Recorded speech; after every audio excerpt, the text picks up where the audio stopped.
None जगमा आए प्रभुजी, चिने नन जगमा आए प्रभुजी।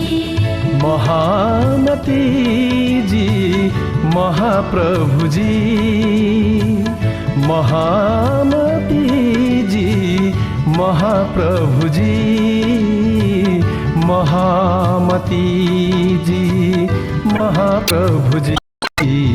चिने नन जगमा आए प्रभुजी, चिने नन जगमा आए प्रभुजी।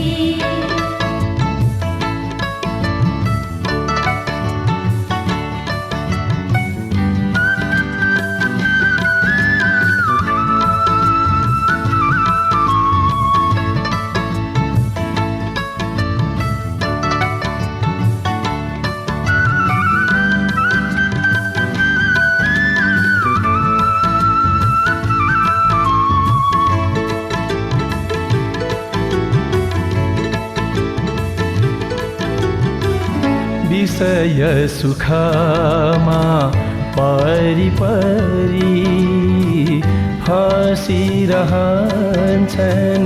घरि घरि।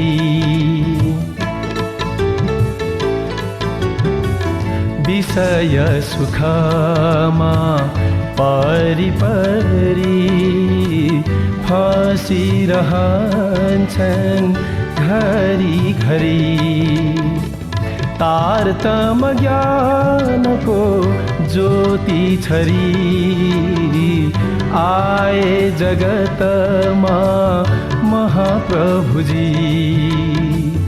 तारतम ज्ञानको ज्योति छरी आए जगतमा महाप्रभुजी।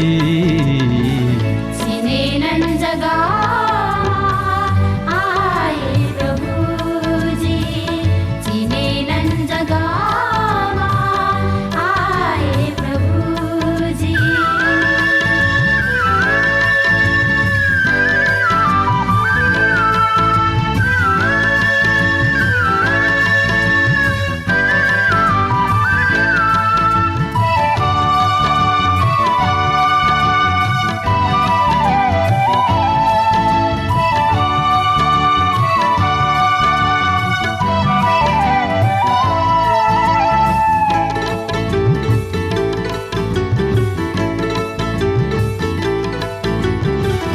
संसार झुठो यो भन्दा भन्दै बितेछन् दिनहरू गन्दा गन्दै। संसार झुठो यो भन्दा भन्दै बितेछन् दिनहरू गन्दा गन्दै। संसार सपना ज्ञान दिँदै आए जगतमा महाप्रभुजी। संसार सपना ज्ञान दिँदै आए जगतमा महाप्रभुजी। चिने नन जगमा आए प्रभुजी, चिने नन जगमा आए प्रभुजी।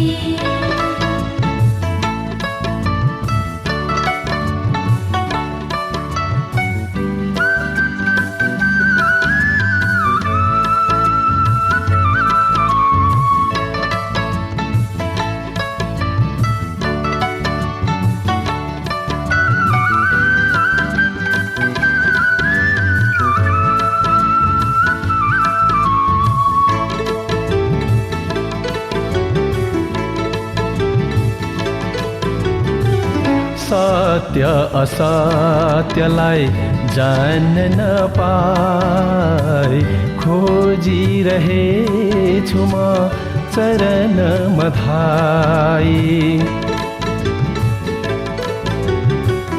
सत्य असत्यलाई जान्न नपाई खोजिरहेछु म चरण मधाई सत्य असत्यको ज्ञान दिलाई आए जगतमा महाप्रभुजी सत्य असत्यको ज्ञान दिलाई आए जगतमा महाप्रभुजी चिनेनन् जगमा आए प्रभुजी।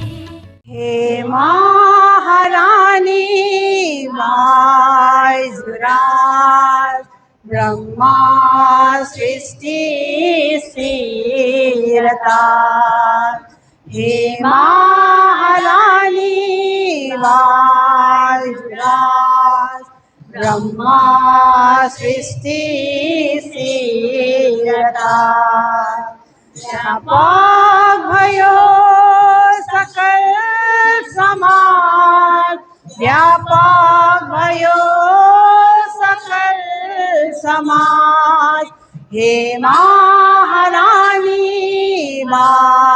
वाइजराज ब्रह्मा सृष्टि स्थिरता दिव्य ज्ञान वैरागी मूर्ति सेवा तत्पर सदैव पूर्ति दिव्य ज्ञान वैरागी मूर्ति सेवा तत्पर सदैव पूर्ति उन्हीं महारानी ज्ञाना की खानी उन्हीं महारानी ज्ञाना की खानी आयो शरण यही मात्र जानी आयो शरण यही मात्र जानी हे महारानी वाइजराज ब्रह्मा सृष्टि स्थिरता जन्मा लियो मुगल शासन कालमा शोभित भयो छात्र सालको धर्मा जन्मा लियो मुगल शासन कालमा शोभित भयो छात्र सालको धर्मा उन्हीं महारानी ज्ञान की खानी उन्हीं महारानी ज्ञान की खानी आयो शरण यही मात्र जानी आयो शरण यही मात्र जानी हे महारानी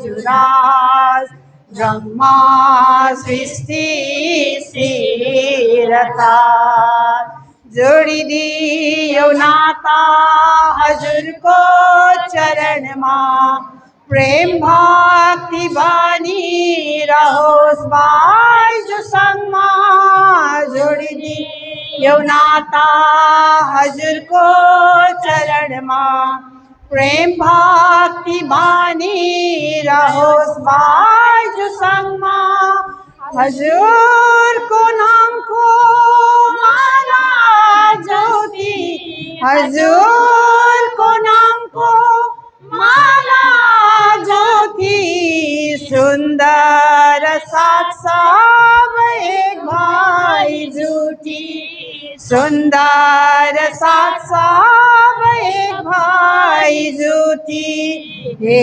महारानी वाइजराज ब्रह्मा सृष्टि स्थिरता व्यापक भयो सकल समाज व्यापक भयो सकल समाज हे महारानी वाइजराज जुराल ब्रह्मा सृष्टि सिरता हे महारानी वायुराज ब्रह्मा सृष्टि सिरता।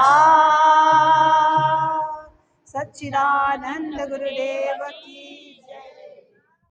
श्री को आज्ञा अनुसार म हामी आधा भाइ राष्ट्रम कालिम्पोङ धामबाट यही दिदीबहिनीहरू हुन त हाम्रो सङ्गठनमा कमसेकम 150 जना जति दिदीबहिनीहरू छन् तर आधा एक मार्गमा यहाँ सिलगढी मन्दिरमा सुन्दर साथको राजीको महाराज साहेबको सुन्दर साथको दर्शन गर्न यहाँ आज हामी आइपुग्यौँ। समय थोरै समयलाई लिएर म हजुरहरूको अगाडि बोल्दैछु किनभने समाज भएको पनि गर्दाको छ र यो बाजुर आश्रम 108 श्री गुरुदास गुरुजी महाराजले हाम्रो परम पूज्य साथी हजुरलाई भन्नुभएछ बहिनी तपाईलाई एउटा कुरा भन्छु भन्नुभएछ। के कुरा छ भन्दाखेरि तिमीले एउटा दिदीबहिनीको सानो सङ्गठन बनाऊ एउटा झुन्ड बनाऊ भन्दाखेरि हवस् गुरुजी। कसरी के गर्नु गुरुजी भन्दाखेरि महारानी भाइराजको नाम लिएर एउटा सङ्गठन छ अनि गुरुजीको आज्ञा अनुसार अहिले हामी कमसेकम 40-45 वर्ष लगभग हुन आँट्यो र यो सङ्घ खोलेको दिदीबहिनीहरूमा गुरुजीको वर्तमान गुरुजीको आशिष पूज्य गुरुजीको ब्राह्मणी गुरुजीको आशीर्वाद अनि सुन्दर साथीहरूको प्रेमले यो सङ्गठन एउटा मजेलो भएर मौलाउँदै गइरहेको छ। साथीहरू साथीभाइमा एक अर्कामा प्रेम र यो यसरी जाउँ आज भन्दाखेरि सबै कमल बसेर आज यहाँका दिदीबहिनीहरू भेला हुन सक्यौँ। यो सबै श्री गुरुजीको आशीर्वाद हो र अरू आजको दिन मात्र नभएर अरू दिनहरूमा पनि हामी यसरी प्रत्येक ठाउँमा दिदीबहिनीको चन्द्र हुन पाऊँ सीतानाथको आशीर्वाद हामीसँग सधैँ मिल्यो र हजुरहरूको सबैको दर्शन पाएर हामी धन्य धन्य भयौँ। गुरुजीको आशीर्वादले अब हामी सुरक्षा अब पुग्छौँ भन्ने आशा राख्दै मेरो दुई शब्द नानी विराम दिँदैछु। श्री परमात्मने नमः। श्री गुरु चरण कमलेभ्यो नमः। आनंदकंदं प्रभुदेवचन्द्रं ब्रजेशरूपे न पुरापि जातं प्रवेश्य प्राप्तं प्रियप्राणनाथं परेशपूर्णा सततं नमामि। ब्रह्मप्रियाय गरणाय जातः सर्वस्वपाद भवसिन्धुत्राता विज्ञानदाता निजधर्मदाता दिनैकबन्धो शरणं प्रपद्ये। दिनैकबन्धो शरणं प्रपद्ये। मंगल कृष्ण प्रणाम है मंगल धर्म प्रकाश मंगल सुंदर साथ है मंगल धाम उजास मंगल सुंदर साथ है मंगल धाम उजास। बोलो वृंदावन बिहारी लाल की, श्री सद्गुरु महाराज की, श्री प्राणनाथ प्यारे की। महारानी बाईजुराज की, महाराजा छत्रसाल की, श्री लालदास जी महाराज की, गुरुजी मंगलदास महाराज की, श्री कृष्ण प्रणामी धर्म की, तीनों पुरी धाम की, सर्व सुंदर साथ की। मेरे तो आधार श्यामा के चरनार बिंद, मेरे तो आधार श्यामा के चरनार बिंद, राज के चरनार बिंद, श्यामा के चरनार बिंद,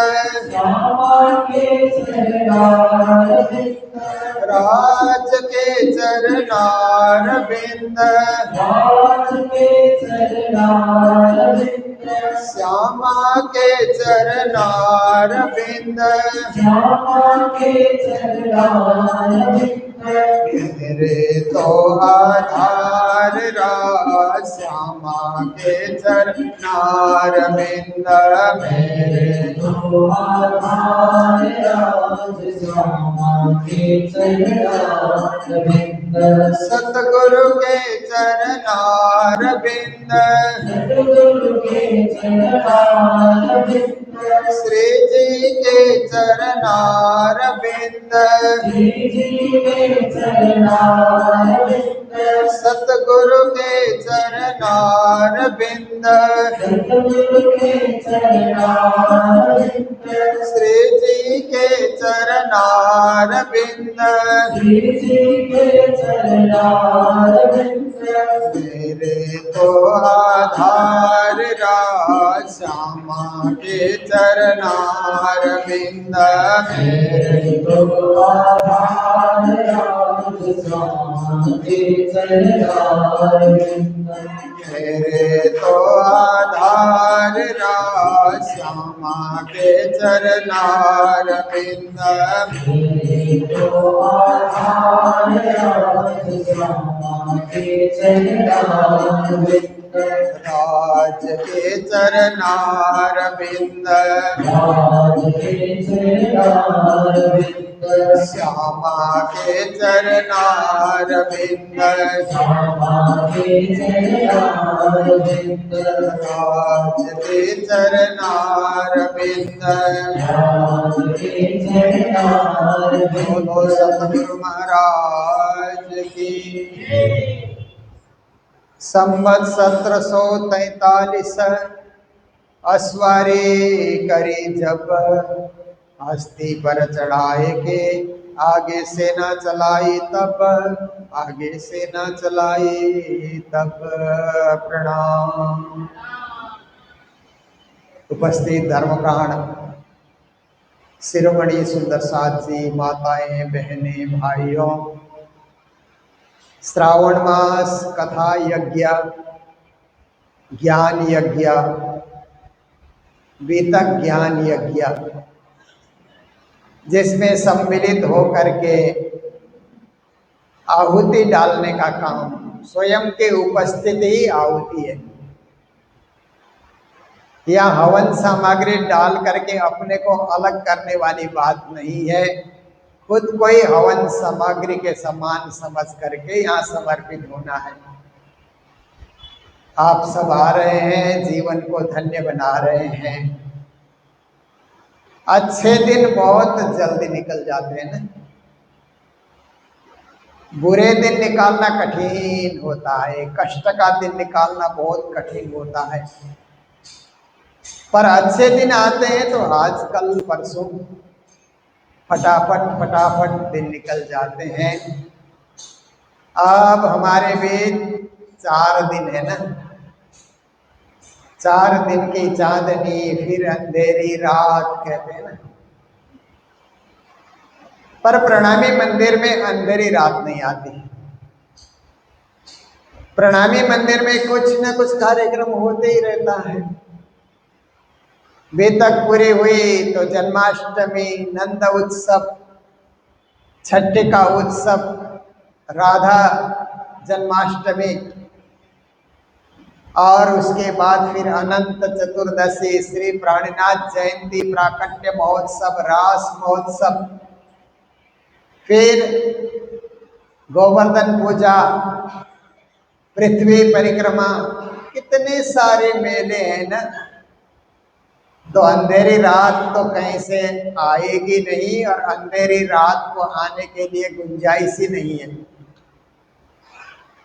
क्योंकि हमारे मंदिरों में ऐसे ऐसे मेले मनाए जाते हैं कि हमेशा उत्सव, हमेशा पर्व, हमेशा मिलना जुलना, भोग व्यंजन प्रसाद वितरण, यह कार्यक्रम चलते रहता है। तो देखिए श्री प्राणनाथ जी महाराज पन्ना में विराजे हुए हैं। पन्ना में विराजे श्री प्राणनाथ प्यारे। तो पन्ना के विषय में एक जीवन मस्तानी नाम के बहुत बड़े संत हुए प्रणामी समाज में, जिन्होंने पन्ना की महिमा और प्रणामी धर्म की महिमा करते हुए एक पांव पे खड़े होकर के 1.25 लाख पंचक गाए। उनके सारे पंचक आज मिलते भी नहीं है, कुछ कुछ पंचक मिलते हैं। उन्हीं में से एक पंचक आपके समक्ष में रख रहा हूं। पन्ना परम धाम देख, आशिक आराम देख, करके प्रणाम देख, सकल दुख भागे हैं, कहते मस्तान जिसे लागे इस कतान, रूहे देख दीदार श्री प्राणनाथ पन्ना में विराजे हैं। बोलो श्री प्राणनाथ प्यारे। पन्ना तो परम धाम का ही प्रतीक है और सारे ब्रह्म सृष्टियों को वहां जा करके आराम मिलता है, शांति मिलती है। प्रणाम करने से ऐसे लगता है मूल मिलावे में ही, घुमट जी में प्रणाम कीजिए तो ऐसे लगता है मूल मिलावे में ही प्रणाम कर रहे हैं। सकल दुख भागे हैं, जन्म मरण का दुख दूर हो जाता है। मस्ताने कहते हैं प्रेम की तान जिसको लग जाए, आत्मा से आप दर्शन कीजिए। तो प्राणनाथ जी तो पन्ना में ही विराजे हुए हैं हमेशा, जब तक जागन लीला चलती रहेगी प्राणनाथ प्यारे पन्ना की भूमि में ही रहेंगे। तो कल आप श्रवण कर रहे थे, जब प्राणनाथ जी ने वरदान दिया कि उगले तब वसुधा बहु हीरा, तेरे धरती से हीरा निकलने लगेगा, बहुत धन तुझे प्राप्ति होगा। धन की प्राप्ति भी हुई, छत्रसाल जी संपन्न हुए आर्थिक रीत से। फिर उसके बाद छत्रसाल जी के मन में विचार आया कि दिग्विजय यात्रा क्यों न की जाए, क्योंकि श्री जी का आशीर्वाद है। तो हम दिग्विजय यात्रा के लिए निकले, सेना सजा करके राजाओं से लड़ाइयाँ लड़े, विरोधियों को भगाएं, परास्त करें। ऐसा सोच करके प्राणनाथ जी से उन्होंने विनती की कि स्वामी जी आप भी साथ में चलिए ना, आपके लिए हाथी सजाया गया है, हाथी के ऊपर आपको सवार होना है और कोई कष्ट होने नहीं दिया जाएगा। हमारी सेना आपके साथ रहेगी, सुंदर साथ की मंडली भी साथ चलेगी और हम दिग्विजय यात्रा में निकलते हैं। जहाँ कहीं शास्त्रार्थ करने की जरूरत हो तो आप खड़े हो जाइए, शस्त्र से युद्ध करना हो तो छत्रसाल खड़ा रहेगा। ऐसा जब छत्रसाल जी ने प्रस्ताव रखा, श्री जी महाराज ने खेजड़ा मंदिर में तलवार उनको भेंट की और उसके बाद इस तलवार के लिए जुल्फिकार, तलवार का नाम जुल्फिकार था, ऐसा भी कहा जाता है। कुछ हमारे संत कहते जल पुकार, वो तलवार का नाम था। जो भी हो श्री जी का वरदान उनको मिला। फिर इतना होने के बाद वहां से पान का बीड़ा छत्रसाल जी ने उठाया कि मैं कार्य सिद्ध करूंगा। उसके बाद ये विजयदशमी के दिन होने के कारण प्रणामी परंपरा में विजयदशमी के दिन गुरुजनों से भी आशीर्वाद का टीका लगाया जाता है। आज भी पन्ना में छत्रसाल की जो संतान है, वंशज है, वहाँ तलवार उठाने के लिए, पान का बीड़ा उठाने के लिए और विजय तिलक लगाने के लिए वहाँ पर पहुँचते हैं। परंपरा को आज भी पाले हुए हैं। तो वहां से राठ, खटोत, जलालपुर और कालपी आदि स्थानों में दिग्विजय यात्रा करते हुए छत्रसाल जी की सेना श्री प्राणनाथ जी महाराज पहुंचे। तो कालपी नाम के स्थान में बहुत सारे काजी, मुल्ला, पढ़े लिखे कुरान के विद्वान वहां पर एकत्रित हुए थे। तो छत्रसाल जी ने श्री जी को कहा इनके साथ शास्त्रार्थ करें, कुरान और हदीसों को लेकर के इनके शास्त्रार्थ करें। तो प्राणनाथ जी महाराज शास्त्रार्थ में जुटे, लालदास जी महाराज भी साथ में है और उस तरफ से काजी मुल्लाओं ने जवाब देना शुरू किया। बातचीत चलती रही, पर प्राणनाथ जी के प्रताप के आगे, प्राणनाथ जी के रूप में एक प्रताप है, एक शौर्य है, एक तेज है, एक चमक है, देदीप्यमान उनका स्वरूप है। लोग उनके सामने बोलने से घबराते हैं। थोड़ी देर शास्त्रार्थ होने के बाद सभी काजी मुल्लाओं ने कहा कि हमें विश्वास हुआ कि ये आखिर जमाने के इमाम है, आखिर जमाने के खाबिंद है, हमने अपने आंखों से देखा। तो फिर छत्रसाल जी ने कहा ऐसे बोलने से नहीं होगा, आप लोग थोड़ी देर में भूल जाओगे, लिख करके दो। तो उन्होंने ताम्र पत्र में लिख करके दिया कि प्राणनाथ जी आखिर जमाने के खाबिंद हैं, हमने अपने आंखों से देखा, जो छत्रसाल जी को वरदान और आशीर्वाद दे रहे हैं। तो ऐसे समय में क्या होता है, वो ताम्र पत्र फिर औरंगजेब तक पहुंचाने के लिए व्यवस्था की गई। तो होता क्या है कि 100 पहुंचा या सरे तोरे को, कानों सुनिया सुल्तान, सुन के सिर नीचा किया, छूटा नहीं गुमान। तो औरंगजेब तक पहुंचाया गया ताम्र पत्र की प्राणनाथ जी आखिर जमाने के खाबिंद है, मालिक हैं, स्वामी हैं, ऐसा करके औरंगजेब ने भी उस ताम्र पत्र को पढ़ा और सुन के सिर नीचा किया। ये पढ़ करके अपने सिर को उसने झुकाया, छुटा नहीं गुमान। फिर भी उसका अभिमान नहीं गया कि दौड़ करके आकर के प्राणनाथ जी के चरणार बिंद को पकड़े, ऐसा नहीं हुआ, क्योंकि अभिमान कभी किसी को झुकने नहीं देता है। अहंकार, घमंड कहते हैं ना, वो कभी लोगों को झुकने नहीं देता है। तो इस प्रकार से श्री प्राणनाथ जी महाराज, औरंगजेब ने अपने पुत्र को एक चिट्ठी लिखी है, जो हिस्ट्री के लेखक, मुगल काल के हिस्ट्री के लेखक सर यदुनाथ सरकार नाम के बहुत बड़े हिस्ट्री के जानकार थे। उन्होंने अपनी किताब में लिखा है कि औरंगजेब ने अपने पुत्र को एक चिट्ठी लिखी थी। उसमें जो कुछ लिखा यदुनाथ सरकार ने उसका अंग्रेजी अनुवाद किया है। तो वो बोलता है कि master had come to my house but my darkened eyes could not recognise him. इसका मतलब होता है मेरे मालिक मेरे घर आए, परंतु मेरी अंधी आंखों ने उनको नहीं पहचाना। ये पछतावा हुआ, बाद में मरते समय उसको बड़ा पछतावा हुआ, पर पीछे पछतावा क्या करे जब चिड़िया चुग गई खेत। आछे दिन पाछे गए प्रभु छो किया न हेत, पीछे पछतावा क्या करे चिड़िया चुग गई खेत। गुरु जी के मुख से हमने ये दुआ सुना था। अच्छे दिन निकल गए, अच्छे दिन पाछे गए, प्रभु सौ की यान हेत, परमात्मा के साथ हित आपने नहीं रखा, अब पछताने से क्या लाभ है। समय निकल गया। समय निकलने के बाद प्राणनाथ जी कहते हैं धन गए हाथ सौ घसे। धन लुट जाने के बाद लोग हाथ घिसते हैं तो कुछ मिलने वाला नहीं है। इसलिए समय रहते हर चीज को संभालना चाहिए और समय रहते हर चीज को ग्रहण करना चाहिए, ताकि जीवन में काम आए और जीवन हमारा सुधर जाए।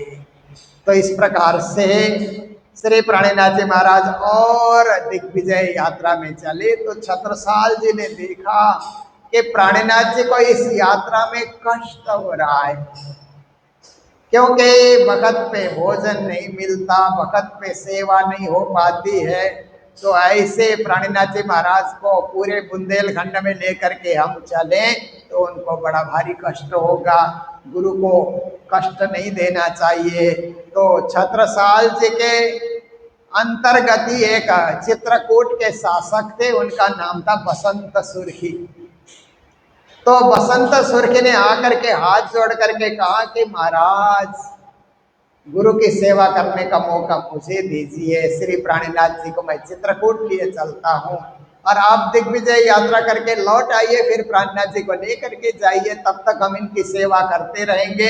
हर चीज की हम जो है भोजन इत्यादि आवास की सारी व्यवस्था हमारी रहेगी, किसी प्रकार की कोई कमी रहने हम नहीं देंगे। तो प्राणीनाथ जी को चित्रकूट लेकर के गए।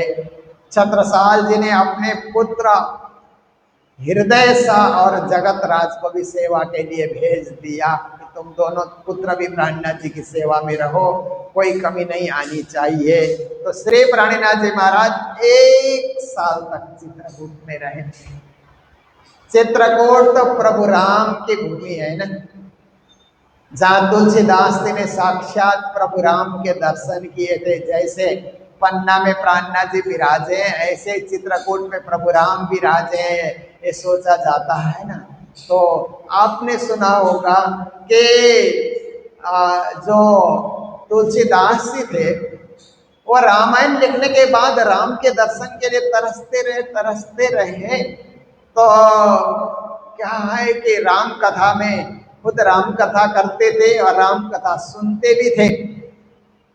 तो उन्होंने देखा कि हर राम कथा में एक बूढ़ा आदमी आता है, कथा से पहले आकर के बैठता है और कथा पूरी होने के बाद उठ करके जाता है। जिस कथा में देखो वहाँ भी वो बुढ़ा आदमी आता है, दूसरी जगह कथा हो रही है चित्रकूट में, वहाँ भी बुढ़ा आदमी आता है। तो तुलसीदास जी ने सोचा कि ये बहुत पहुंचा हुआ व्यक्ति है, तो एकांत में उन्होंने कहा कि हे साधु जी, आप पहुंचे हुए लगते हैं, कहीं आप हनुमान जी तो नहीं हैं? तो उस व्यक्ति ने सिर हिला करके स्वीकृति दी कि मैं हनुमान। तुलसीदास जी ने कहा मेरी एक हार्दिक इच्छा है, प्रभु राम के इन आंखों से मैं एक झलक दर्शन कर सकूं, इतनी कृपा कीजिए मेरे ऊपर। तो उस समय हनुमान जी ने कहा कि देखो तुलसीदास, प्रभु राम के दर्शन करना है तो रामनवमी की तिथि में चित्रकूट के घाट में तुम चंदन घिस करके बैठना। बहुत सारे तीर्थ यात्री चंदन लगाने के लिए आते हैं, पंडे लोग चंदन लगाते रहते हैं, किसी को फुर्सत नहीं मिलती है, तुम भी चंदन लगाते जाना, तो तुम्हें प्रभु राम के दर्शन हो जाएंगे साक्षात इन आंखों से, विश्वास रखो। तुलसीदास से रामनवमी तिथि की प्रतीक्षा करते रहे और तिथि आ भी गई। आने के बाद सुबह सुबह उठ करके फिर गोदावरी नदी में स्नान करके घाट पे बैठे, चंदन घिस करके, बहुत यात्री आ रहे हैं जा रहे हैं, चंदन लगाया जा रहा है, प्रभु राम भी आएंगे तो कैसे पहचानेंगे। ऐसे चलता रहा तो प्रभु राम और लक्ष्मण जी उस भीड़ में भक्तों के दर्शन करने के लिए, भक्तों को दर्शन देने के लिए आए और तुलसीदास जी ने दोनों को चंदन भी लगाया पर पहचाने नहीं। तो पीछे वही बुढ़े उसी रूप में हनुमान जी खड़े होकर के कहते हैं, चित्रकूट के घाट पे भाई संतन की भीड़, तुलसीदास चंदन घिसे और तिलक करे रघुवीर। कहते हैं चित्रकूट के घाट में संतों की बड़ी भीड़ लगी हुई है, तुलसीदास जी चंदन घिस रहे हैं और साक्षात रघुवीर श्री रामचंद्र भगवान लक्ष्मण जी तिलक कर रहे हैं। ऐसा जब हनुमान जी ने कहा तो तुलसीदास जी ने झटपट उठ करके फिर उनके दर्शन किए, प्रणाम किया, अभिवादन किया, नतमस्तक हुए। तो कहा जाता है कि प्रभु राम का निवास चित्रकूट में होता है। ऐसे पावन भूमि में प्राणनाथ जी 1 साल तक रहे। और अपने भक्तों को प्रभु राम और प्रभु कृष्ण में क्या भेद है, राम के लीला और कृष्ण के लीला में क्या भेद है। श्री राम भगवान मर्यादा पुरुषोत्तम है, श्री कृष्ण लीला पुरुषोत्तम है। प्रभु राम साकेत धाम का मोक्ष देते हैं, श्री कृष्ण परम धाम का मोक्ष देते हैं। प्रभु राम ने एक पत्नी व्रता धर्म का पालन किया, श्री कृष्ण ने सबको अपने सखियों के रूप में दिव्य लीलाएं दिखा करके परम आनंद और परम सुख का अनुभव कराया। ये लीला भेद सब कुछ प्रभु राम के समय में जो जो लीला अधूरी रही, श्री कृष्ण ने उन सब लीलाओं को पूर्ण किया। आदि इत्यादि बातें भक्तों के बीच समझा रहे हैं। और प्राणीनाथ जी का एक उद्देश्य है कि मरने से पहले औरंगजेब जागे। इसके लिए तो प्राणीनाथ जी ने अपना अभ्यास और अपना कार्य कभी बंद किया ही नहीं। तो वहाँ पर कयामत नामा ग्रंथ का अवतरण हुआ प्राणीनाथ जी के मुखार बिंद से। खास बत्सों कहियो जाय उठो मोमिनो क्या मत आई, कहती हूँ माफी कुरान तुम्हारे आगे करूँ बयान। ये क़यामतनामा है ना, बड़ा क़यामतनामा। ये क़यामतनामा ग्रंथ प्राणीनाथ जी ने छत्रसाल की छाप से अवतरण किया। बाकी प्राणीनाथ जी की वाणी में सब जगह इंद्रावती की छाप है, महामती की छाप है, मेराज की छाप है, पर बड़ा क़यामतनामा में छत्रसाल की छाप है। विष तदो जग जाहिर भय, नफा किसी को न देवे कोई, ले को महादि के पाए, छत्रसाल यूं कहे बजाय।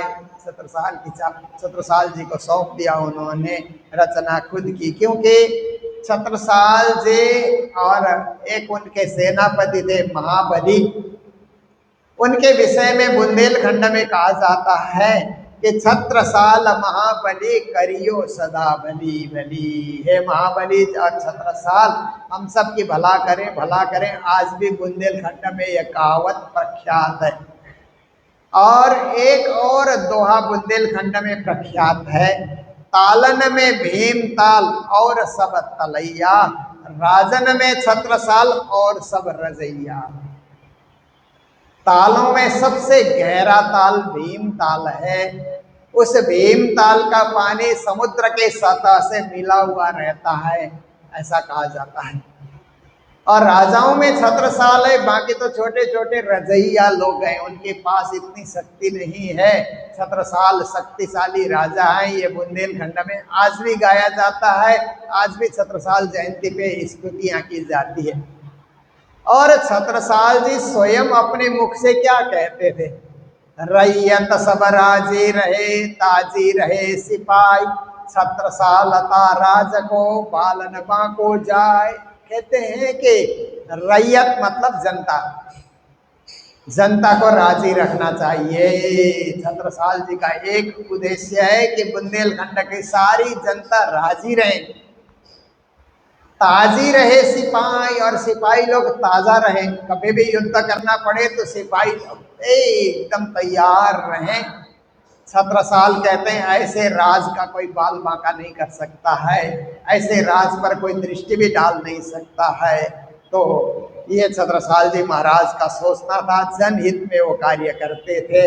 तो कई लोगों ने छत्रसाल के साथ युद्ध भी किया। ओरछा के राजा ने आक्रमण किया, जयपुर पर रणमस्त खान आया बादशाह का हुक्म लेकर के, जो जो भी आए चल चल करके छत्रसाल जी ने सबको ठिकाने लगा दिया।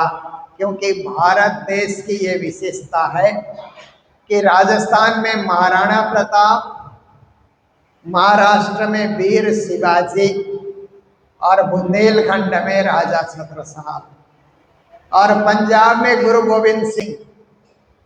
ये ऐसे महापुरुष हुए हैं कि इन महापुरुषों के नाम से मुगल सत्ता भी कांपती थी। मुगल सत्ता के दांत खट्टे कर दिए इन लोगों ने। ऐसे प्रतापी और महान राजा और शासक हमारे देश में हो गए हैं। तो उन सब की महिमा अपरंपार है।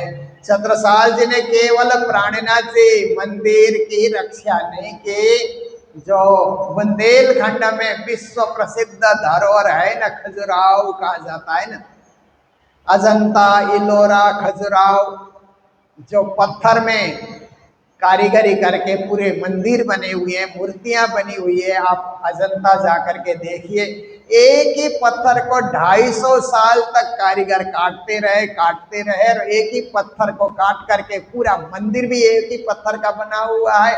मंदिर के अंदर मूर्ति भी उसी पत्थर की है, थंब भी उसी के बने हुए हैं और वहां पर सेना को रहने के लिए जगह भी बनी हुई है। एक पत्थर को 250 साल तक कारीगर काटते रहे, तो कितनी बड़ी जो है कारीगरी है वहाँ पत्थर की। इलोरा गुफा उसको कहा जाता है, जो औरंगाबाद के पास है। अजंता गुफा भी विश्व प्रसिद्ध है। और खजुराहो का मंदिर गुफा नहीं है, जमीन में मंदिर खड़ा किया गया है। कई मंदिर हैं, विदेशी लोग तो दिल्ली आते हैं तो सीधा खजुराहो जाकर के वहाँ की कारीगरी के दर्शन करते। छत्रसाल जी ने उन सब मंदिरों, सारे हिंदू मंदिरों की उन्होंने रक्षा की, क्योंकि छत्रसाल जी हिंदू धर्म के रक्षक भी थे। इसलिए छत्रसाल जी ने अपने पुत्र जगतराज को एक पत्र लिखा, हमारो पराक्रम को ख्याल करो तो हमारो ऊपर वरदान प्राणनाथ जी को हो गए हो। तो देखिए ऐसा लिखा हुआ है कि मेरे पराक्रम के विषय में जगतराज तुम सोचते हो तो मेरे ऊपर प्राणनाथ जी का वरदान है, इसीलिए मैं विजयी बन रहा हूँ। तुम भी प्राणनाथ जी के भक्त बनो तो तुम भी विजयी हो जाओगे। फिर 1744 जब शुरू हुआ, छत्रसाल जी दिग्विजय यात्रा पूरा करके इत जमुना उत नर्मदा इत चंबल उत टौस 17 साल सो लरन को रही न काहू होश। ये 4 नदियों के बीच के भूखंड बुंदेलखंड को स्वतंत्र राज्य घोषित करके छत्रसाल लौट आए। प्राणनाथ जी को चित्रकूट से पन्ना बुलाया तो उसी समय एक नारायण दास नाम के बीजावर के छोटे रजौटे थे, शासक थे। उन्होंने प्रार्थना की कि हे महामते प्राणनाथ जी, साक्षात श्री कृष्ण परब्रह्म परमात्मा ने रास लीला की, हम लोगों ने नहीं देखा, हम अपने आंखों से दर्शन नहीं कर पाए, इसलिए आप भी कृष्ण स्वरूप हैं और इतने भक्त सुंदर साथ आपके साथ हैं सखियों के रूप में, तो बीजावर में आप पधार करके रास लीला दिखाइए ना। तो श्री प्राणनाथ जी महाराज ने कहा, किन्नी अर्ज नारायण दासा मोपे कृपा करो मैं दासा, आप बिजावर तप पगुधारे मेटि त्रिताप दूर कलिटारे, शरद रैनी पुनम मन भायो मुकुट बांधि तरास सुहाई, माही जागनी रास सुहाई सो सुरप खेलियो हित आई। श्री कृष्ण की तरह प्राणनाथ जी ने कहा, ठीक है आपकी ऐसी इच्छा है तो बिजावर में महारास करेंगे, पर वो महारास जागनी रास होगा, उसमें ज्ञान चर्चा भी सुनाई जाएगी और रासलीला भी दिखाई जाएगी। तो साक्षात श्री प्राणनाथ जी है अपने सिर पे मुकुट बांध करके श्री कृष्ण के रूप में रास दिखाने के लिए वहां पर खड़े हो गए। सब सुंदर साथ भी सखियों के रूप में वहां नाचते हैं, गाते हैं और वहां पर 1 महीने तक शरद ऋतु से शुरू हो करके, शरद पूर्णिमा से शुरू हो करके पृथ्वी परिक्रमा का जो पूर्णिमा आता है ना, कार्तिक पूर्णिमा तक 1 महीने तक रास लीला और दिन में चर्चा कथा, क्योंकि जागनी रास में तो परम धाम का ज्ञान भी बरसाया जाता है ना।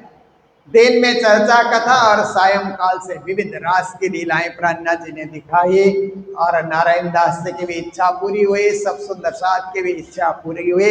प्राणनाथ जी लौट करके पन्ना बंगला दरबार में आए तो इधर जो सुंदर साथ रह गए थे, कुछ माताएं, कुछ बुढ़े सुंदर साथ, कुछ अशक्त और बीमार सुंदर साथ, उन्होंने आकर के प्राणनाथ जी से प्रार्थना की कि श्री जी महाराज, आपने इतना दूर बीजावर में जाकर के जागनी रास लीला दिखाई, हम अपने आंखों से नहीं देख सके, आप कृपा कीजिए हमें भी रास के दर्शन कराइए ना, जागनी रास के दर्शन कराइए।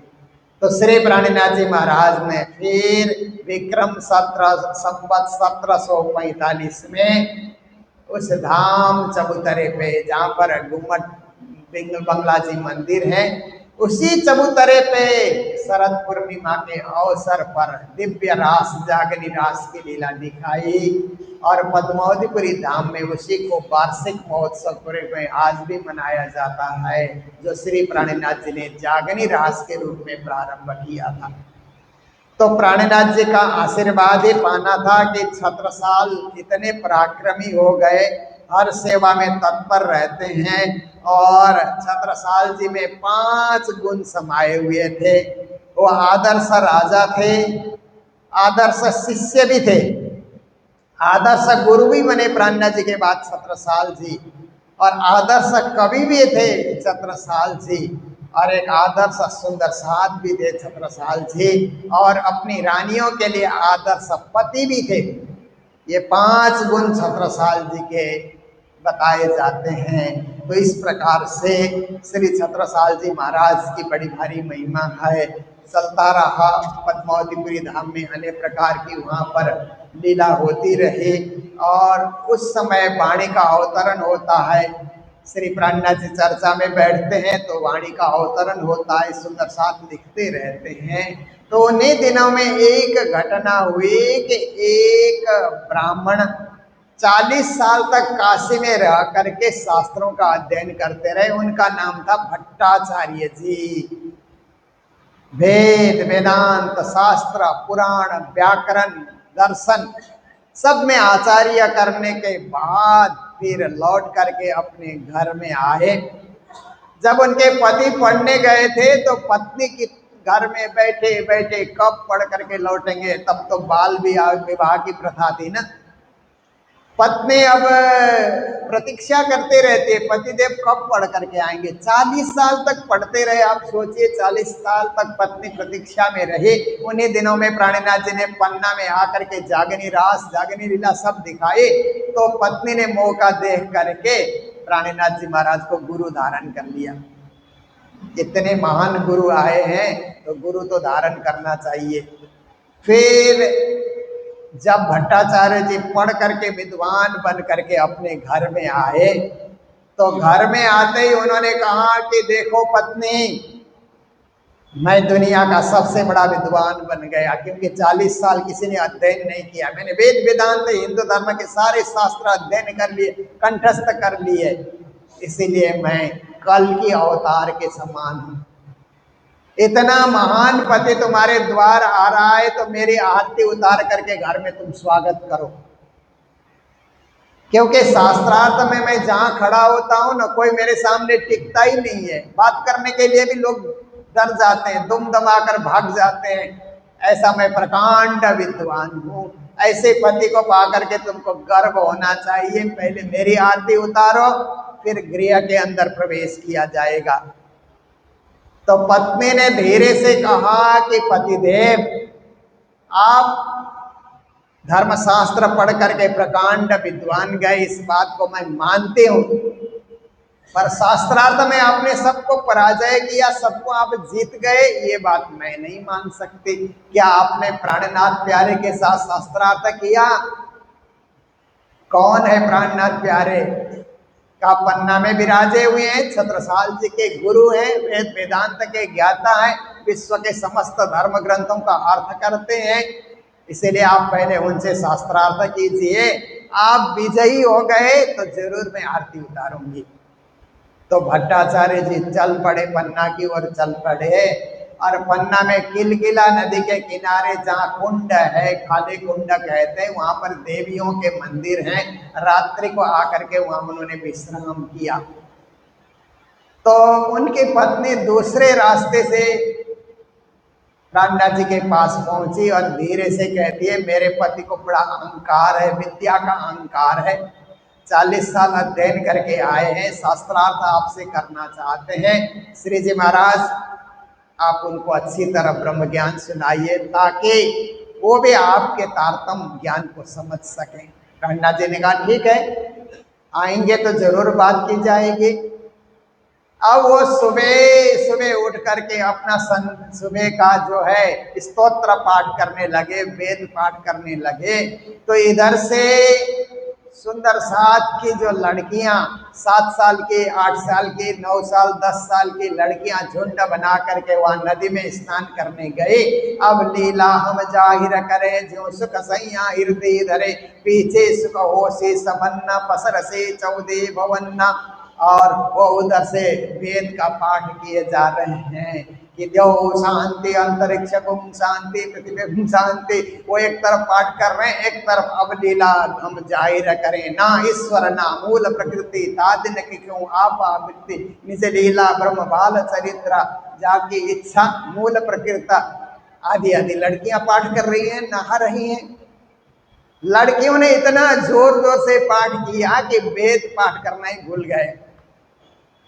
कभी कभी ऐसा होता है ना कि दूसरे लोग जोर से बोलते हैं तो अपनी बात गायब हो जाती है। तो उन्होंने सोचा ये कहाँ की लड़की है, किनकी लड़कियां हैं इतनी सारी संख्या में, और जोर जोर से पाठ कर रहे हैं ना ईश्वर ना मूल प्रकृति। जब ईश्वर भी नहीं थे, मूल प्रकृति नहीं थे, उस दिन की बात हम बताएंगे। बहुत बड़ी ऊंची बातें ये लोग कर रही हैं। तो लड़कियां नहा करके लौटने लगी तो भट्टाचार्य जी ने कहा, बेटियों आप कहाँ की हो, आप लोगों का परिचय क्या है, आप लोगों ने जो गा करके सुनाया बड़ी ऊंची बात है, मैं जानना चाहता हूँ आपका परिचय क्या है। तो लड़कियों ने कहा, हम प्राणनाथ प्यारे की शिष्या हैं, हमारे पिताजी माताजी सारा कुल कुटुंब परिवार प्राणनाथ जी का शिष्य है सब लोग, और हम उसी घराने में पैदा हुई है, इसीलिए बचपन से हमें यह कंठस्थ कराया गया है प्रकट वाणी। उस प्रकट वाणी को हम पाठ कर रहे हैं। तो कहा, आपके गुरु प्राणनाथ प्यारे को बोलना कि एक विद्वान भट्टाचार्य अभी थोड़ी देर के बाद दिन उगते ही शास्त्रार्थ करने आ रहा है, ये बता देना। तो कहा ठीक है, हम जरूर बताएंगे। लड़कियों ने भी जाकर के बताया। उधर प्राणनाथ जी ने अपने मुकुंदास जी जो शास्त्रों के पढ़े हुए विद्वानों को इकट्ठा किया कि शास्त्रार्थ में जरूरत पड़े तो आप लोग तैयार रहे ना।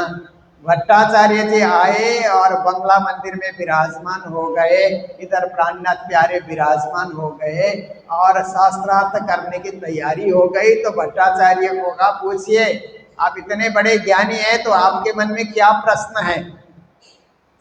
तो भट्टाचार्य जी ने प्रश्न किया तो प्राणनाथ जी ने उन कन्याओं को कहा, इसका जवाब चौपाई से दो। जो पूछते हैं कन्याएं वाणी की चौपाई से जवाब दे देती है। खोज बड़ी संसार रे तुम खोजो साधु, खोज बड़ी संसार, खोजत खोजत सतगुरु पाइये, सतगुरु संग करता, बिंद में सिंध समाया रे साधु, त्रिगुण स्वरूप खोजत भय विस्मय, अलख न जाय लखाई। सब चौपाइयों से जवाब दे रही है। तो श्री जी ने कहा, भट्टाचार्य जी और पूछते जाइए, हमारी जो लड़कियां हैं आपके प्रश्नों के लिए यही लड़कियां पर्याप्त हैं। तो थोड़ी देर ब्रह्मचर्चा हुई और होने के बाद भट्टाचार्य जी कायल हो गए।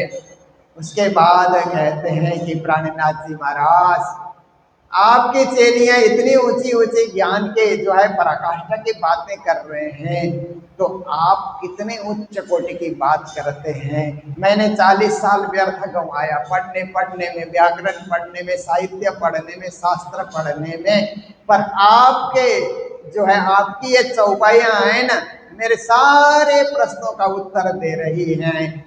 मैं समझ गया कि इस जमाने के कल की अवतार, बुधा अवतार, जो भी कहें आप ही है। मैं आपके चरणों में नतमस्तक होता हूँ। नतमस्तक हो गए, उन्होंने प्रणाम किया।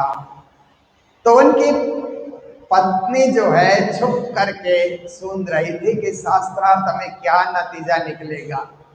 जब उनके पति नतमस्तक हो गए तो झट से पत्नी आई और कहती है, पतिदेव कहिए अब आरती किसकी उतारें कल की अवतार के रूप में। तो कहते हैं, अब आरती तुम और हम दोनों मिलकर के प्राणनाथ प्यारे की आरती उतारते हैं। बोलो प्राणनाथ प्यारे, श्री प्राणनाथ प्यारे की आरती उतारते हैं। प्राणनाथ भजरे, श्री प्राणनाथ भजरे, ब्रह्म सृष्टि के कारण सुंदर रूप धरे, श्री प्राणनाथ भजरे। प्राणनाथ प्यारे की आरती हो गई। आरती होने के बाद रोज चर्चा में भट्टाचार्य जी बैठते हैं। तो कुछ दिन व्यतीत होने के बाद प्राणनाथ जी एक दिन चर्चा कर रहे थे। तो चर्चा करते करते प्राणनाथ जी महाराज ने कहा कि मेरे जीभ में छाले पड़ गए, करके उन्होंने चर्चा बंद कर दिया, क्योंकि जीभ में छाले पड़ने से बोला नहीं जाता है ना। तो चर्चा बंद हो गई। तो भट्टाचार्य जी ने कहा कि आप तो बोल ही रहे थे, सब कुछ अच्छा समझा रहे थे, इतनी जल्दी जीभ में छाले कैसे पड़े? तो प्राणनाथ जी ने कहा कि खंबात में मेरे सुंदर साथ हैं, एक मोटा सा नाम के भाई हैं, उनके लड़के करीब 10 साल की उम्र की है। उसने गरम गरम दूध पाक क्या है कि हम लोग खीर बोलते हैं ना, वो गाढ़ी होती है, जो पतली खीर है उसको दूध पाक कहा जाता है। गरम गरम दूध पाक का भोग धराया मुझे याद करके, इसलिए वो गरम भोग धराने के कारण मेरे मुंह में छाले पड़ गए। तो भट्टाचार्य जी कहते हैं, कहाँ गुजरात खंबात, कहाँ मध्य प्रदेश बुंदेलखंड पन्ना, वहाँ भोग धराया जाता है तो यहाँ आपके छाले पड़ते हैं, मुझे विश्वास नहीं हो रहा है। तो प्राणीनाथ जी ने कहा विश्वास नहीं हो रहा है तो आज की मिति आप लिखिए और लिख करके जाइए, खंबात जा करके पूछिए, पता कीजिए, आपको अपने आप ही उत्तर मिल जाएगा। तो पन्ना से चल करके खंबात पहुंचे भट्टाचार्य जी, और काम मोटा सा भाई का घर है पता लगाया, उनकी लड़की का उन्होंने पता लगाया। पता लगाने के बाद फिर उन्होंने वो मिति खोल करके कहा कि बेटी सच सच बताओ, तुम किसकी पूजा करते हो? कहते हम हमारे दादाजी प्राणनाथ जी के शिष्य बने थे, तो उस परंपरा के चलते हमारे घर में प्राणनाथ प्यारे की ही पूजा होती है, और मैं उनको याद करके रोज उनकी आरती उतारती हूँ, भोग धराती हूँ। तो कहा कि तुम क्या फल फूल भोग धराती हो? क्या भोग धराती हो? हाँ, हम फल फूल अन्ना सब्जियां सब जो बने वो हम भोग धराते हैं। पर लड़की कहती है कि एक दिन का मुझे खेद है कि मैंने गरम गरम दूध पाक भोग धराया, तो बाद में हम प्रसाद पाने लगे तो इतना गरम था कि मुझे लगा कहीं प्राणनाथ प्यारे को कष्ट न हुआ हो उसको ग्रहण करने में। तो भट्टाचार्य जी ने कहा वो कौन सी तिथि थी?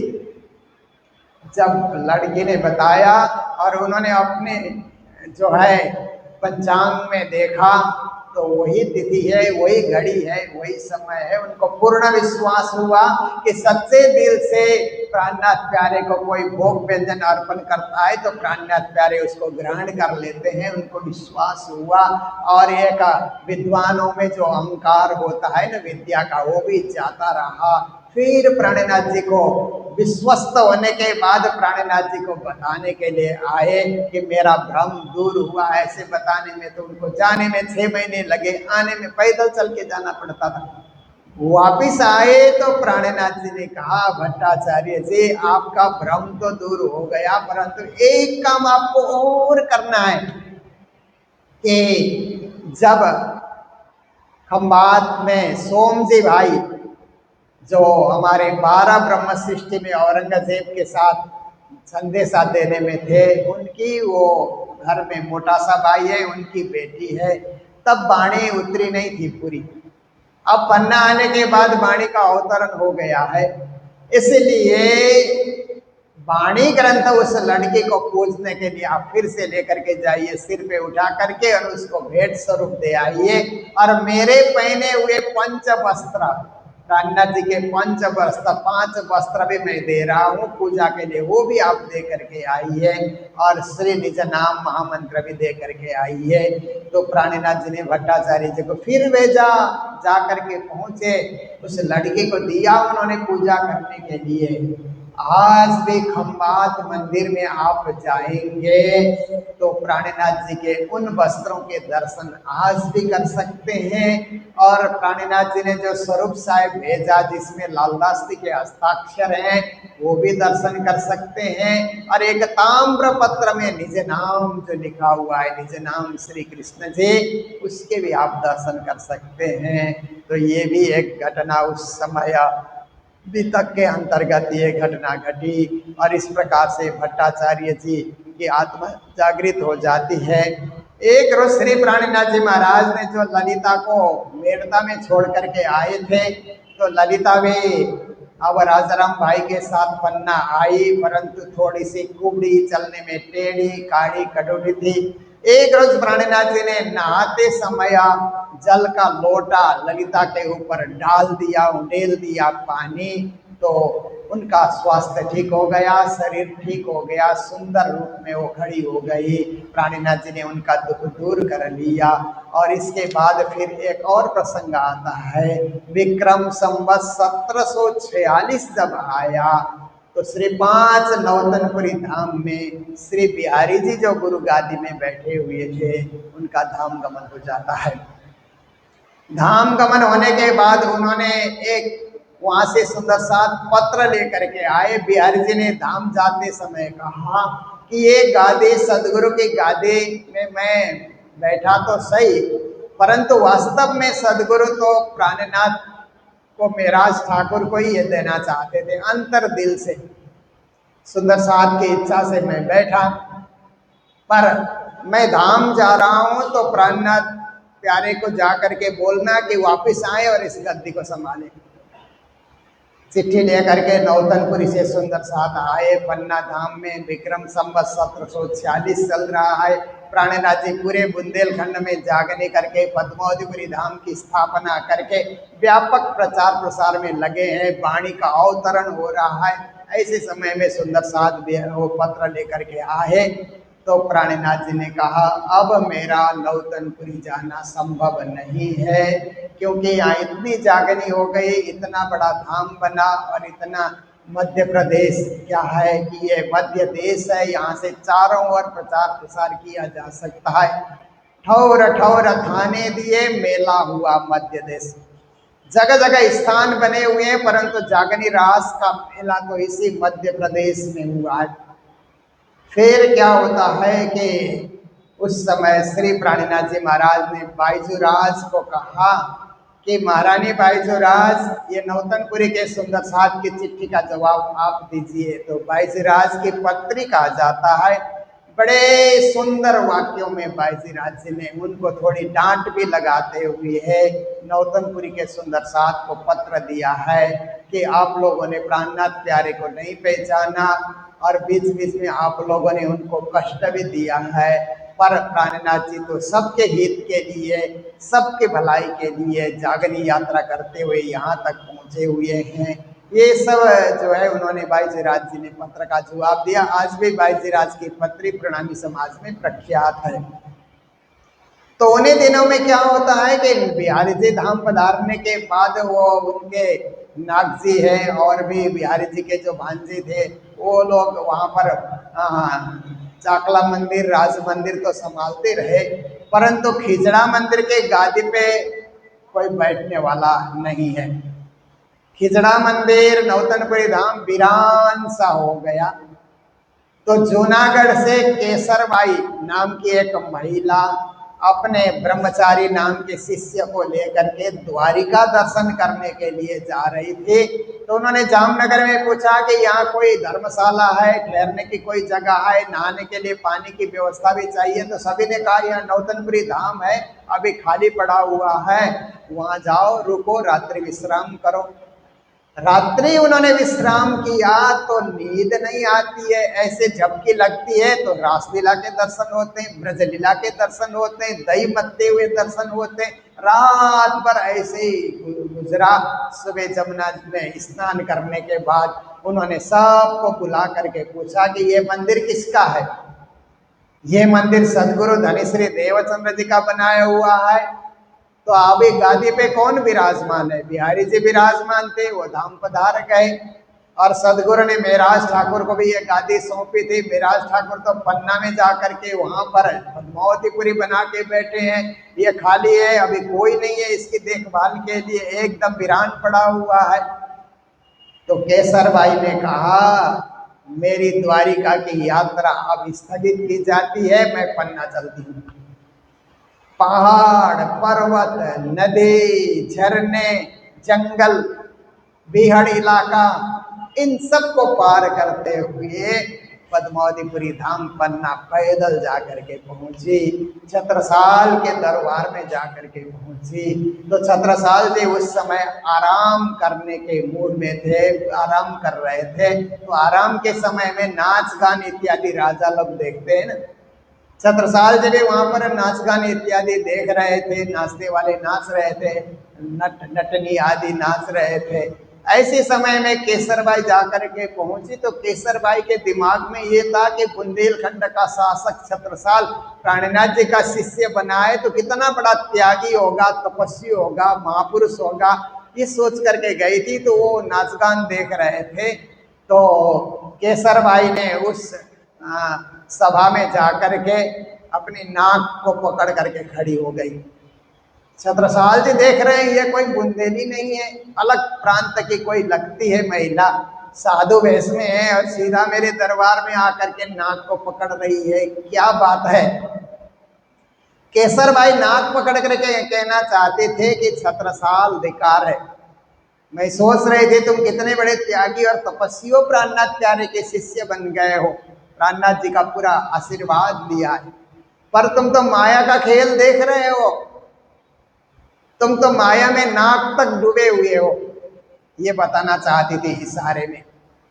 छत्रसाल जी ने उसको देख करके अपना पांव का अंगूठा पकड़ लिया। छत्रसाल जी ने केसरबाई को जवाब दिया कि अरे केसरबाई, तुम सोच रही हो मैं माया में नाक तक डूबा हुआ हूँ, प्राणनाथ जी की ऐसे कृपा है कि माया तो मेरे पांव के अंगूठे को भी छू नहीं सकती, ऐसी स्थिति है, माया तो मेरे में कहाँ से प्रवेश करेगी। तो केसरबाई को भी ज्ञान हो जाता है। फिर प्राणनाथ प्यारे के दर्शन के लिए लाया जाता है। तो श्री प्राणनाथ जी महाराज केसरबाई को देखते ही पहचान जाते हैं कि ये तो रास की वो केसरबाई है जिसको मैंने रास करते हुए श्री राज्य के साथ रास करने के लिए मना किया था, वही केसरबाई है ये तो। फिर वो वाणी उनको दी जाती है कि है केसरबाई, रास में राज्य हमने नहीं दिया परंतु अब राज्य तुम्हारे साथ है, ये वाणी लेकर के जाओ, सदगुरु की गादी को विभूषित करो और उस स्थान को पावन बनाओ, जागनी करो। तो केसरबाई वहां से लौट करके महामंगलपुरी होते हुए नौतनपुरी पहुंचती है और एक महिला गादीपति के रूप में प्रतिष्ठित होती है। तो नौतनपुरी के गादी परंपरा में केसरबाई का नाम आता है, क्योंकि महिला थी परंतु इतने त्यागी, तपस्वी और परमहंस रूप में थी कि उन्होंने वर्षों तक वहाँ रह करके नौतनपुरी धाम की सेवा की। उसके बाद अपने शिष्य ब्रह्मचारी जी को वहाँ पर उन्होंने गादी सौंपा, ये नौतनपुरी की परंपरा चली। तो ऐसे कई घटनाएं पद्मावतीपुरी धाम पन्ना में होती रही। आपके सबके समक्ष ये घटनाएं रखी जाएगी मीतक में माध्यम से। और श्री प्राणनाथ जी महाराज जब भी सुबह 9 से 12 बजे तक चर्चा करते हैं, फिर रात्रि को भी 9 से 12 बजे तक चर्चा करते हैं, वाणी उतरती है, खुलासा, खिलवत, परिक्रमा, सागर, श्रृंगार, सिंधी, मार्फत, ये सब वाणी का अवतरण बंगला जी मंदिर में पद्मावतीपुरी धाम में अवतरण हुआ। तो ऐसी प्राणनाथ प्यारे की बड़ी लीला है, बहुत ही रोचक लीला है, आनंदवर्धक लीला है। तो अब हम अष्टप्रहर की सेवा की ओर में प्रथम प्रहर की एक पंक्ति पढ़ करके सेवा में हम प्रवेश करते हैं। देखिए, नहीं कछो इन सेवा समान, जो दिल सनकुल करे पहचान, तुम सेवाए पाम सो पार, ये बात धनी कही निर्धार। संसार में सबसे बड़ा धर्म है सेवा धर्म। हम राज्य की सेवा करें, सुंदर साथ की सेवा करें, संत गुरुजनों की सेवा करें, ब्रह्म सृष्टि की सेवा करें, सेवा से बढ़कर कोई धर्म नहीं है। प्रेम सेवा बाले प्रकट के दी, ब्रजतनी आवार वचन विचारी, जो जो ये कहीं नरसे अतड़ा निर्धार। वहाँ भी प्रेम सेवा की बात आती है। प्रेम सेवाए तमे पाम सो पार, प्रेम और सेवा से ही आप परम गति पाओगे, मोक्ष गति पाओगे। तो प्राणनाथ प्यारे की अष्टप्रहर सेवा, श्री प्राणनाथ जी महाराज ने पद्मावतीपुरी धाम में अष्टप्रहर की सेवा प्रारंभ की। जो परम धाम में राज्य की सेवा होती है, राज श्यामा की सेवा होती है, वही सेवा पन्ना में प्रैक्टिकल रूप से। अब तक प्राणनाथ प्यारे क्या है कि सैद्धांतिक रूप से परम धाम का ज्ञान दे रहे थे, अब परम धाम का प्रैक्टिकल रूप से ज्ञान देने के लिए अष्टप्रहर की सेवा वहां पर पद्धति प्रारंभ करते हैं, जो आज हम मंदिर में उस सेवा को अपना रहे हैं। तो अष्टप्रहर की सेवा होती है। प्रातः 6 से 9 बजे को प्रथम प्रहर, 9 से 12 बजे को दूसरा प्रहर, 12 से 3 बजे को तीसरा प्रहर, 3 से फिर सायं 6 बजे को चौथा प्रहर, 6 से 9 बजे रात्रि को पंचम प्रहर, 9 से 12 बजे रात्रि को छठा प्रहर, फिर 12 बजे रात से सुबह 3 बजे को सातवां प्रहर, और सुबह 3 से फिर प्रातः 6 बजे को अष्टम प्रहर। ये अष्ट प्रहर दिन 64 घड़ियां, इस दिन राज राज राज कहिए, सदा आनंद मंगल में रहिए, सदा आनंद मंगल में रहिए। तो प्राणनाथ प्यारे की अष्टप्रहर की सेवा प्रैक्टिकल रूप से, प्रत्यक्ष रूप से कैसे सुंदर साथ अनुभव करते हैं, ये बातें बहुत ही रोचक है, ज्ञानवर्धक है, हृदय में धारण करने योग्य है। सुंदर सेज स्वरूप की अति प्यारी भरी नूर तिन की सिफत ने जुआ क्यों कर कहूँ जौहर।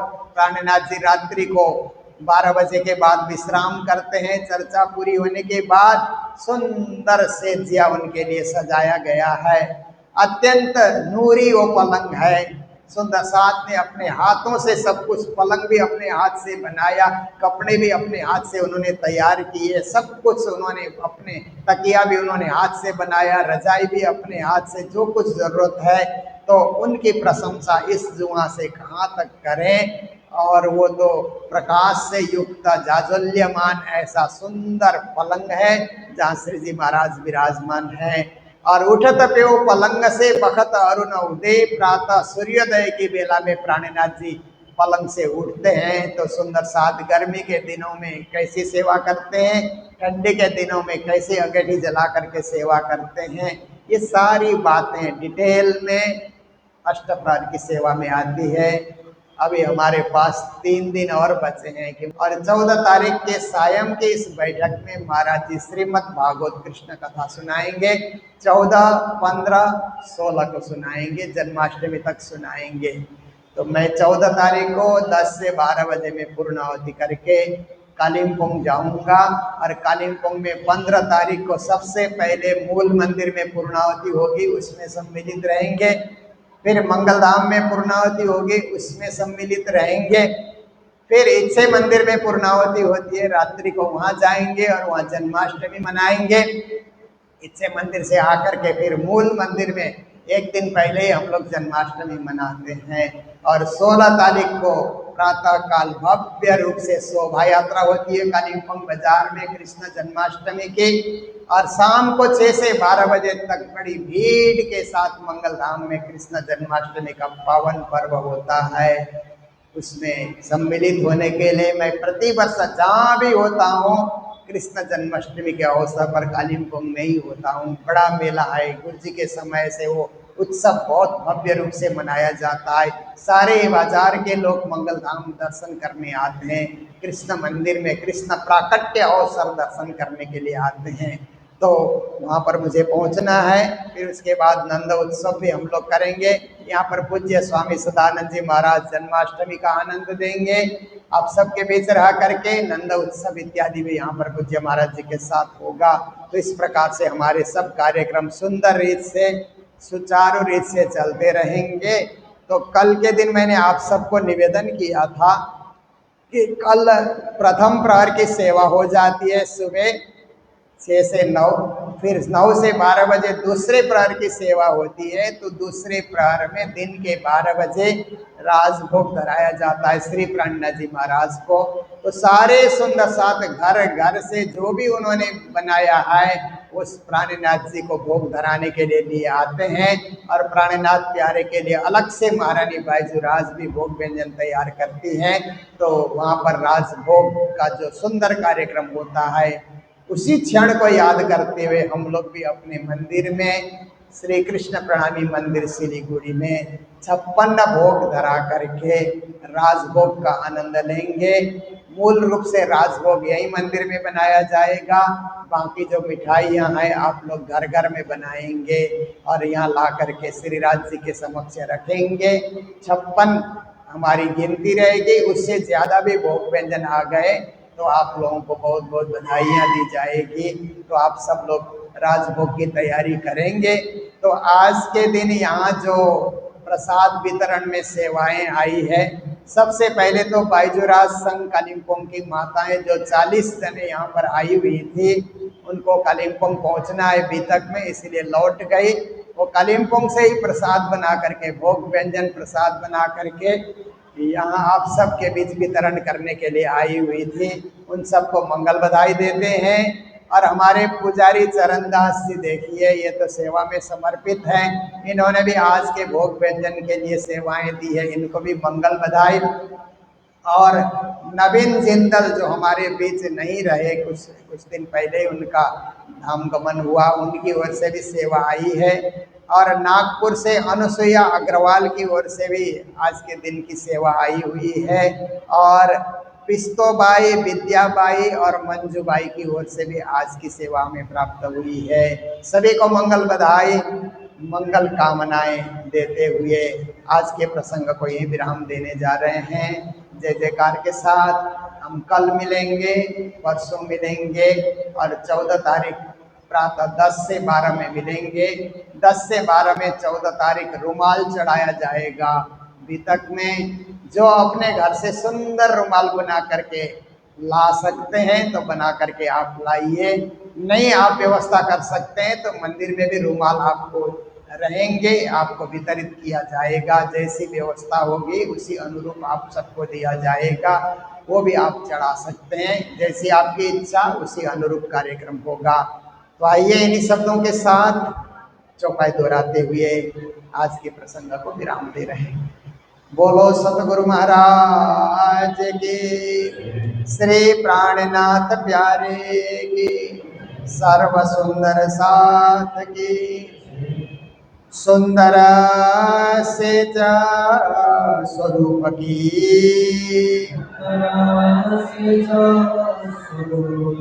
अति प्यारी भरी नूरा, तिनके सिफता इन जुआन, क्यों कर कहूँ जहूरा, क्यों कर कहूँ जहूरा। बोलो श्री प्राणनाथ प्यारे की, श्री धाम के धनी की प्रणाम।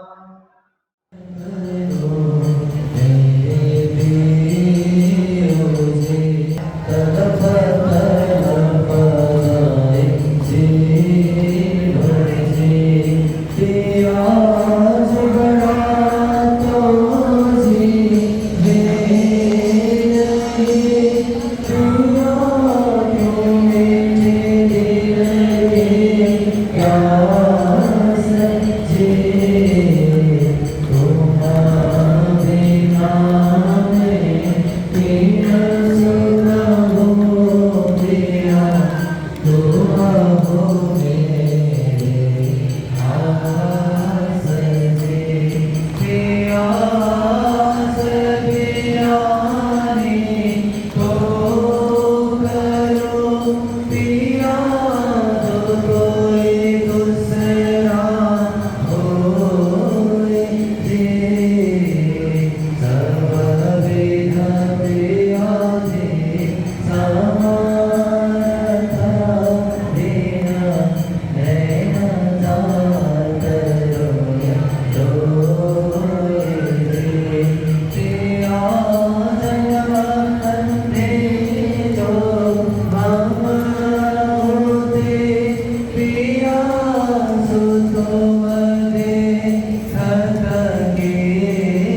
ओ